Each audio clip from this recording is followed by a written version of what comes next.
use cases of Web3 through DePIN. Hello everyone, Danny from DePIN Hub here. Today we're interviewing Kai, co-founder of Combinder, a company building the world's energy data infrastructure by turning household devices into distributed energy resources, or DERs, and rewarding users for helping stabilize the grid through a global virtual power plant. Thanks so much for joining the podcast, Kai. It's a pleasure to talk to you first. And I mean, we've been talking for quite some time. I've been following Combinder in their journey to build this, virtual power plant. Let's get started by you introducing yourself, your background, and your role at Combinder. Yeah, sure. Hi, Danny. Thanks for having me. I'm Kai. I'm the founder and CEO of Combinder. I'm a German and I'm an energy native. I spent my whole career and dedicated my whole career into the energy segment, and that's nearly 20 years ago already, I fear. Why I went into energy is an interesting story. It actually started already at the uni. I read a paper from NASA about Earth observatory data, and it told me that the energy that hits the Earth's surface within 2 hours through solar rays or sun rays is sufficient to power the global economy for a whole year.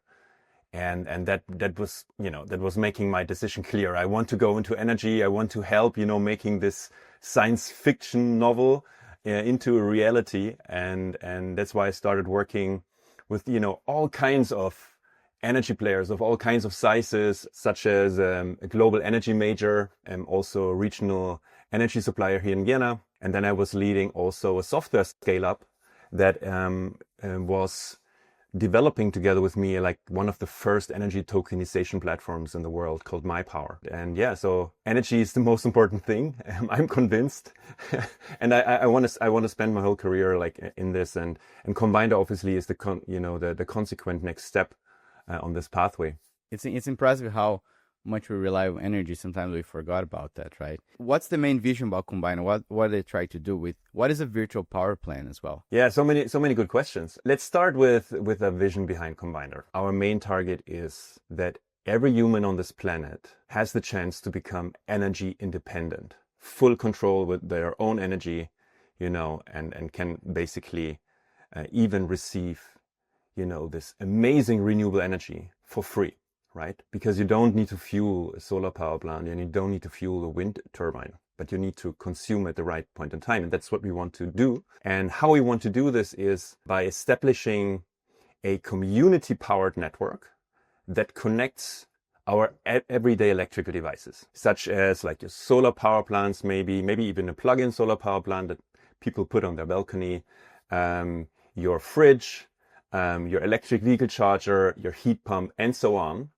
To form a global decentralized energy pool, right? So working all together, becoming much, much bigger all together and having like a multiplier of power, and a much better negotiation position, in this big energy market out there. Because today, end customer don't have really a voice, right? So Combinder wants to be the voice of the energy consumers and the owners of electrical devices. Yeah, because I guess right now we're just dependent on the energy consortiums, the big companies, like the EDPs of the world, like we have here in Portugal or in Spain. You just consume electricity, don't have any say, like you were saying. Another issue that I think is quite important that maybe you could explain to the listeners is that the electricity that we have right now needs to be produced at the time of the usage. There's no way to. So there's a big issue with like solar power plants or even like wind turbines, that you are dependent on the environment. And also, for example, there's like a big, I think I remember, what was it in England, a time that has like a big peak of electricity is when people need to make tea on 5 p.m., right? Like that's, they really need to generate a lot of electricity so that people can have their tea. In Brazil, it's at night when people take showers because we have electric showers. So like finding ways to balance and even out the grid. How does that work? Why is it a big issue? Yeah, well, I mean, you're spot on, right? The way we run our lives is formed around our old kind of energy system, right? And it was very easy to just consume energy, because we saw all the advantages of fossil fueled power plants, but we did not very long time see the disadvantages of them, right? The advantages are definitely that you can produce power on demand, whenever you need it, right? You need to make tea. Basically, you're ramping up the gas-fired power plant or a coal-fired power plant in your neighborhood, right? When there's less demand, you can also ramp them down very quickly. Now, with the downside, of course, being that they cause massive emissions, which cause also the greenhouse gas effect and the heating of the planet, and we all know the consequences of that.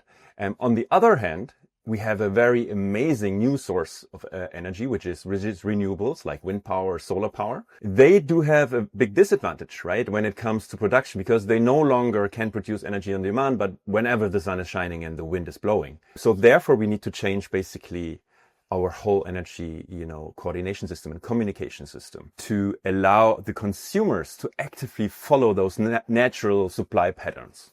And why should we do this? I mean, we have a very, very, very, very good reason to do this, because if we achieve this, we break through into a new world, basically, of energy supply, which is for most of us for free, right? Solar and wind turbines don't have to be fueled with gas or coal. These resources come to our planet for free. And after an initial investment into a solar power plant, for example, you amortize this investment in 5 to 10 years, and then this power plant keeps printing money, actually, right? So, but you need to, of course, adapt your consumption patterns. And if you achieve this, I'm convinced this is even the trigger for a new kind of economy altogether. And if you think about this, we always talk about like machine economy and DePINs and how everything works together. And for me, I'm convinced it all starts with energy, and it all starts with our energy independence. Because if we want to break through these paradigms, right, where we always suffer from centralized control in all kinds of our everyday life, we need to start become energy independent, because every one of us, every productive unit out there, every machine needs energy, right? And if you can get energy independence, you can build on top of this. The other way around, if you don't have energy independence, everything else is worthless, in my view. So that's why we go this direction. And that's why we're so hyped about it. Yeah, no, exactly. I think the energy is the basic thing in our lives, and sometimes we don't even think about it, right? Without electricity, you don't do anything. And I guess that was the case that happened, like, a few months here in Portugal. Portugal, Spain, there was this massive blackout. Luckily, I was flying on to Dubai at that time, so I didn't really, I wasn't here during that period, but like all our peers or friends, they really had a really hard time talking to friends. They're like, okay, I'm going to turn off my phone now because I don't know how long this is going to last, so I'm going to try to save battery. And then you realize how important, what you're building is for society, for everyone. We take electricity, energy for granted, and it shouldn't be, right? So I think that's why it's so important projects like Combinder trying to improve the system in a fundamental way that can, move society forward. I'd like to maybe shortly comment on this, because also a lot of my friends are in the basically located on this Iberian Peninsula, and it's not the only location where you see the number of blackouts actually increasing. You look to Texas, you look to California, you look to Chile, you look to UK. They had 2 major blackouts even this year already. It's really becoming apparent that we do have a severe problem, right? And it's nothing that comes surprising for somebody who works on energy for a long time. I mean, we knew this before, right? The intermittency of renewable energy sources that we've just talked about before, that needs to be controlled and needs to be coordinated. And the legacy players, they can't keep up with developing the infrastructure that is required to do this. And the main infrastructure to do this is basically communication and data sharing infrastructure, right? But on a local level, right? They're used to build large systems, high voltage power lines, large companies with centralized, control systems. But now what we need is actually to bring in, instead of these maybe dozens or hundreds of power plants that they currently control, millions, tens of millions, hundreds of millions of local producers, rooftop solar installations, for example, but also consumers like your heat pump, like your EV charger, to coordinate supply and demand like locally, right? It's also not something where we come now as Combinder and say, hey, we have invented like, basically a solution out of this. The crazy thing is, like, if you look into our laws, right? Anywhere, actually, it's basically part of most energy laws, in many regions of the world, that, the grid operators and the regulators are responsible to build or help building a new data sharing infrastructure. In the European Union, it's called the EU Energy Database, right? And they want to do this already for 10, 15 years. And they're failing. They keep failing, of course, because there are no software developers. There are like no specialists for this, right?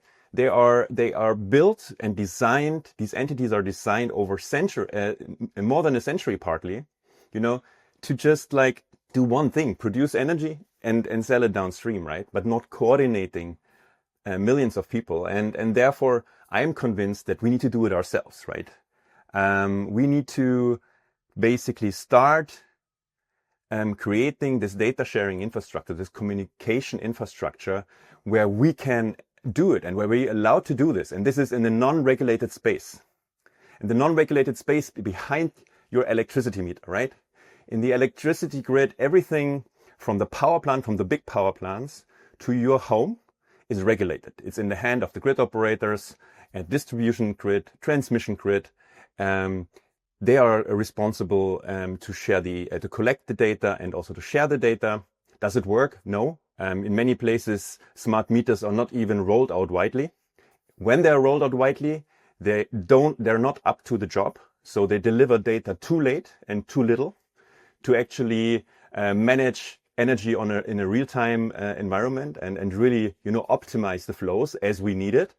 So therefore, we go behind the electricity meter into an environment where, that we can control and where we as a consumers are actually no longer only consumers, but we are producers and we are owners of devices. We are the owners of these productive units.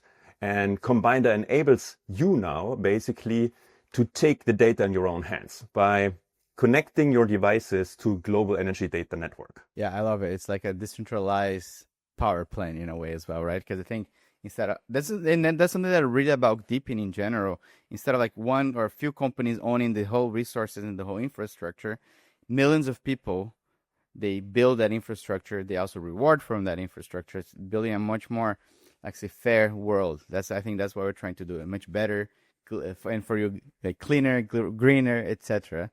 And you definitely have a very, very challenging project, right? Let's start. What is the first step that you are doing right now? Because, like, I can imagine this project, it's like, can last decades to get to where we wanted to, like the end goal. But I think you need to figure out what are the first step, then what's the second step.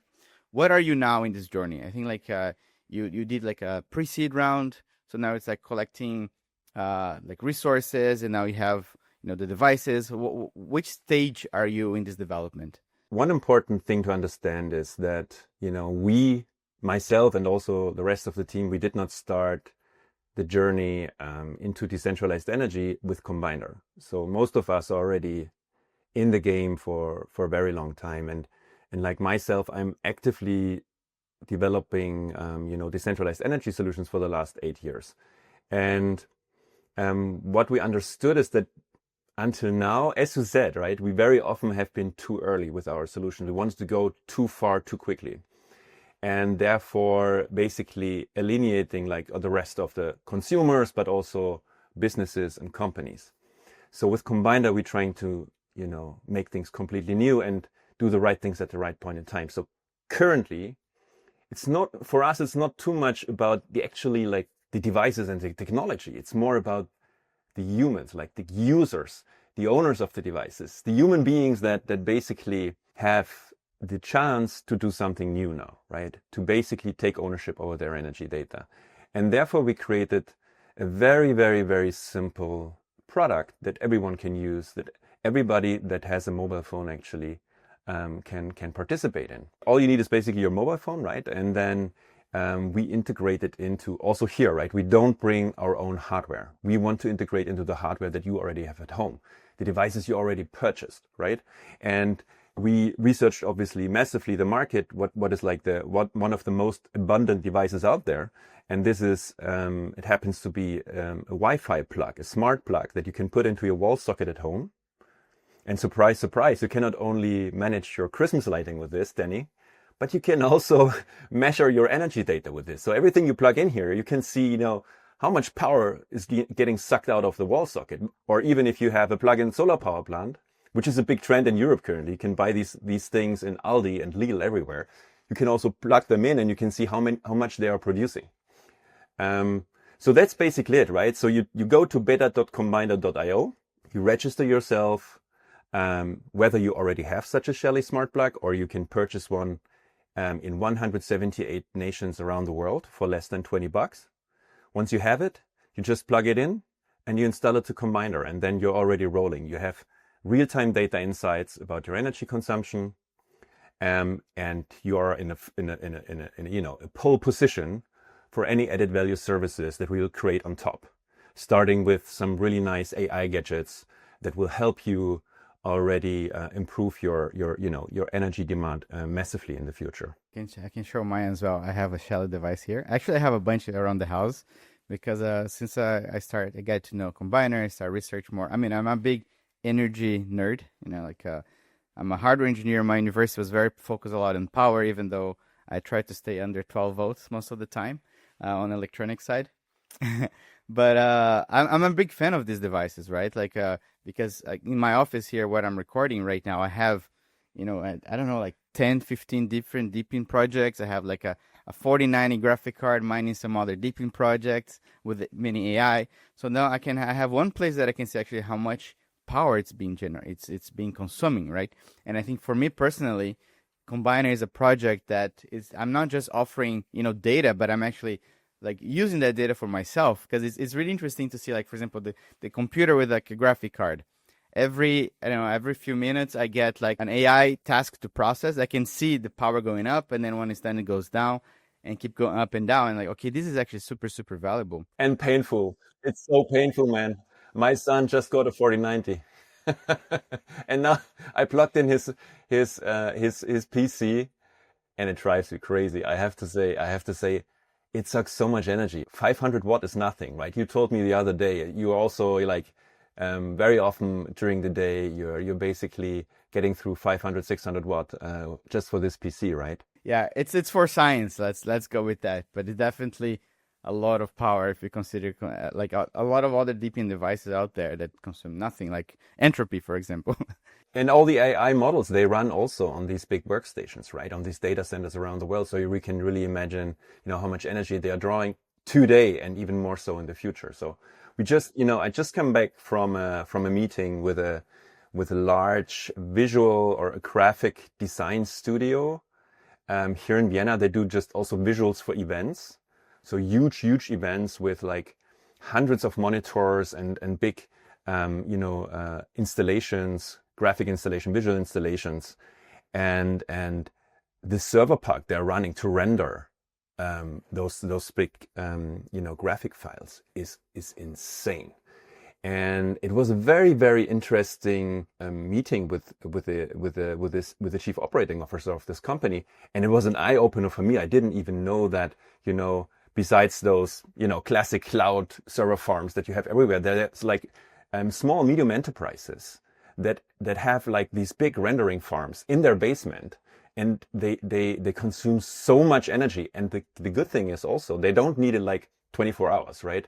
So they can actually shift the point in time when their PCs or when their servers have to do this like heavy work and while rendering. So this is an ideal source of stabilizing the grid, right? If we have too much power, they just put on their PCs and render the next big video installation. It's really, really cool. They can do whenever it's cheaper or there's less energy being consumed.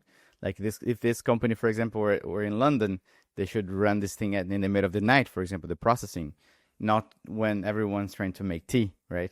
And you have a lot of offshore wind, right, which is producing the whole night through. You guys have been like working very close with Shelly. I would like to just quickly talk about them. Like I saw, they're like a very big Bulgarian company that have hundreds of different projects for like home automation, energy metering, etc. Why did you guys choose to initially start working with them? Because I can imagine in the future you can work with like hundreds of other projects. And how has the experience by getting this partnership up? Because I think they can really help you grow Combiner a lot in the beginning without you having to spend a lot of time and resource on building your own devices, right? Absolutely. There are several reasons why we're working with them.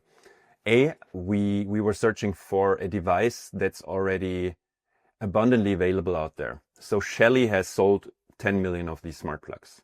So we want to have a device that already many people own, so they don't have to purchase it in addition. If they have to purchase it in addition, we wanted it to be available in as many nations of the world as possible. Check marks. We have 179 nations here, so it's nearly everywhere in the world. And it needs to be affordable. And also here, I think this Shelly checks all the boxes. So we have a price of $20 if you buy it directly from the Shelly page, and you can also buy it on Amazon or AliExpress. So this was our main kind of thought. But then we looked into many other companies as well. There are others out there that are similarly large. But the next thing that really convinced us is their whole design principles around their product. And they see the world very similar like us. So they embrace also basically open access to these devices, making it easy to integrate. Also, they have started huge basically endeavor to go more into smart energy and smart home energy. And that's also here where they actually where we can see that they also need support, right? Because as a hardware manufacturer, you can only go so far, right? You don't want to spend your time in integrating into regional energy markets and working with energy players, because that's off core for you, right? You just want to improve your gadgets, you want to improve your devices, making them more capable and also maybe even more cheap in the future. Yeah, they seem like a really great company. I go a lot to Bulgaria. Next time I go to Sofia, I'm gonna try to pop by and say hi and check it out, because I think I love like seeing how things are built, and maybe we can go together. That'll be great, man. That would be absolutely great. I mean, we just started a huge campaign with them together, and I really I'm very pleased about the reaction of our community and the big ambition, right, to make the best use out of this campaign, to be able to get maximum discount on these Shelly devices, and I'm sure that we can actually blow them out of their socks if we really have until I think next week is the end of the campaign, when we have really many orders in there. And of course, this is definitely also for us as a community, the fundament to go the next step with them, right? Talk to the next stage of the managers, and also being invited maybe to the head office. So far, we've been talking to the CEO of the DACH region, for example, but obviously the Shelly CEO and the founder Dimitar is just he's an amazing guy, and he's actually DePIN guy, but he doesn't know about it yet, I think. Nice, yeah. Let's blow them out of their sockets. Okay, let's go back to the Web3 world a little bit. When did you realize that this actually makes a good use case for DePIN, and how does the Web3 part of the project, work in this sense? This is also a long time coming, right? So the first breadcrumbs of this path, can be traced back to maybe the early 2010s, when I wanted, as a product developer, create the first, citizen participation projects. So, back in those days, the main issue was that the energy companies I was working for, they had this not in my backyard problem, NIMBY, right? So big wind turbines, they're amazing, right? But some people find them ugly, and find all kinds of causes, very often actually fake, and to be against them, right? So my idea back then was like not to hide away and shy away from this and searching for workarounds or so, but like go one step towards the citizens and towards these consumers and And the best way, to do this is by involving them directly and also in the project, but also into, participating financially in those amazing assets. And I was searching for a way to do this also technically, because it's very difficult, and the systems back then didn't allow for us to have hundreds of thousands or people having micro investments in large power parks. So I discovered the Ethereum white paper in 2016. I went down the rabbit hole and understood that tokenization is actually one of the best solutions, and maybe the only solution that we have to have a process efficiently enough to even make it possible for your neighbor to invest maybe as little as €50 in a wind park close to your neighborhood. So that's when it all started, and all of these main principles, they're still at the center of Combinder. I understand that if you really want to, have a kind of a universal energy data infrastructure, it needs to be carried, and it needs to be, basically powered by the community and by the people themselves. Because it's not any kind of product. It's such an essential product, like water, like air, right? Energy is at the center of our lives, and we should take care of this. We should make it our own. We should really control it. And therefore, I think you need the right instruments to do this. And token-based models, such the one that we use in Combinder, is the ideal framework for that. So how does it work? So we are pre-TG, right? We're currently using a bonus point system called bind points to already get you some rewards and already align some incentives in the network. It gives you perks, also for purchasing, devices a little bit more cheaply, but also, getting early access to new features on the network. But of course, in the future, everything is streamlined and focused on our network token. And this one is called UNI. It's short for Universal Energy Income. And it's really there to align all the incentives across all stakeholders, everyone that brings value to the network, everyone that helps growing the network. UNI acts as an access ticket to all the ERs in the network. So every device connected gets rewarded on an everyday basis with UNI tokens. And on the other hand, energy players, when they want to get access to the community, to the devices, building fantastic new solutions like virtual power plants on top of them, creating actual money on top of these devices, they are purchasing access to these devices also via the UNI token. So this is how the value gets accrued behind the token.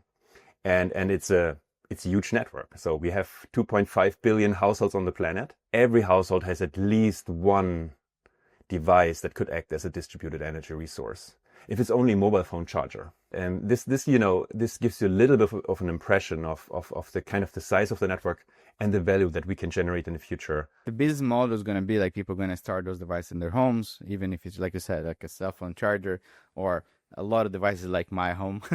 And then you're trying to build this kind of like marketplace or, like a infrastructure layer that people can build, virtual power plants on top of that. They can acquire that information for research, and that revenue is going to return back to the people who are deploying that data. Is that more or less how it's going to be? Yeah, that's correct. So the business model is not a business model we invented. So there are several highly successful Web 2 platforms out there that focus on DER connectivity. Like DERs is short for distributed energy resources. Some examples are eNode from Sweden and GridX also from Germany. All of them worth hundreds of millions already. And they charge energy players a fee per device per month. Currently between $1 and $2 per device per month. It's quite expensive if you think about it, right? But of course, the value flows and the value streams behind this, they're worth investing in this, right? And worth going this route. And if you think about this from a high level view and you play through the developments in the energy market into the next 5 to 10 years, you realize that this will be everywhere. So every user of electricity, every energy user will be hooked into some kind of this connectivity system somehow. Most of them won't realize, right? They just get a new tariff with their local utility. Maybe they get even like a flexible tariff, so the utility already may start controlling their washing machine or whatever devices, maybe the air condition a little bit. And they get all some kind of fantastic offers like free energy, right, for the people. You can see them out there. I have several adverse screenshots made lately. It's popping up everywhere, especially in the UK, for example. There's Octopus Energy. They also go promoting free energy, while you sleep. But you really need to ask yourself as a consumer, right, how much more value would be in there if I actually would control this, and I should control this because the devices are owned by me, right? And therefore we build Combinder. So we also have this whole connectivity situation where we say, okay, we connect all the devices, and then, energy players can get access to a unified API, to the Combinder API, and they also pay in fiat a certain fee to get access. But then obviously this fee is not collected by a single, centralized entity, but by decentralized network. I love this approach. I see like so many projects that I think they have such a bright future that it's a proven business model that works, but then you can actually disrupt them, grow much faster with the power of decentralized infrastructure, DePIN, or the community. Because they are also running into problems now, right? So into growth problems. At the end, if you look at these existing smart energy products out there, they're very often, or actually, for me, I only know kind of product that is only focused on like a very tiny niche of people, which is more, higher middle class, single home owners that already have 2 Teslas in the basement, a large solar installation on their rooftops, and they can afford, all the different gadgets that they need to install in their homes, that are offered from, for them from these players. And if you look at this also from an energy point of view, it's too little. If you really want to stabilize the grid with these like micro flexibilities and the devices, you need everyone to participate, right? And that's a big gap. And that's why we built Combinder, and we don't start, with the biggest devices, but we start with the smallest devices. And we rather focus on the people to have, the largest possible community to really change things. And there are 2 things that we need to take care of.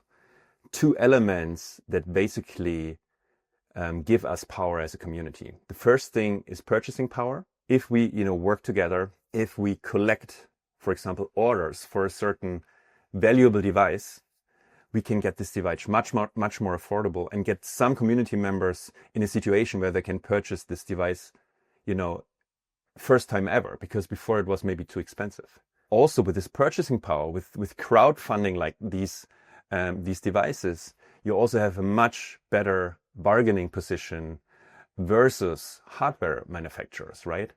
And you get heard much better. And it's not only about the price of these devices that you can reduce, but also you can influence the design principles of these manufacturers towards, complying to the standards that Combinder stands for. Openness, verifiability of these devices and controllability of these devices. So they can act as highly valuable entities in our machine economy, right? So this is purchasing power. The second main element is data control, right? All these value chains, they all start at a certain point, right? Be it the value chain of AI that will, stabilize our grid autonomously in the future, be it a virtual power plant provider who is basically aggregating and collecting maybe 10,000 charging stations in London to stabilize the grid, or be it an energy community manager here in Vienna that helps neighbors sharing their energy directly. It all starts with access to data and access to devices. So if you control this interface, you control the major part of the value chain, and this needs to be in our hands. This needs to be part of Combinder, and that's why we are focusing on it. What are the milestones that you guys have now for 2025 and let's say the next 5 years? Yeah, I mean, one of the major milestones we already hit. We just 2 weeks ago released our Quest engine. So we have a new update of the Combinder app. So it includes now a new section which is all dedicated to challenges and quests, right? But it's not just some social media quest, just to grow the network virtually, but it's actually about pinpointing elements and topics that we need to, and problems that we need to solve as a community, and making them, achievable for us together in the form of quests. One of the main elements we want to concentrate on this year is also to make it even easier for people to join Combinder. With Shelly, we are already very happy to have, to support 179 nations. But, we can improve this. So we have some very, very cool ideas how to enable anyone on the planet just with a mobile phone to connect their existing devices. So you can really stay tuned for what's to come. So where can people go and learn more about Combiner, how they can participate and join this amazing community? The first and the first place to discover is the Combinder app. You can reach it by just browsing beta.combinder.io, and you can already get started and register. We also have an amazing community on Telegram, where users and Combinder members help each other, with certain questions of how to install a device. And it's also basically a very, very cool place to, give feedback to the developers, but also, discuss new features and new things that can, drive the growth of Combinder. Of course, we have a website, combinder.io, and would be super happy if you drop by our Twitter account, Combinder.io. So many places where you can, become a friend. Yeah, I mean, also everyone who's listening out there can go to deepinhub.io/project/combiner. We have all these links that Kai just mentioned, have information about the project. This podcast is also going to be hosted there.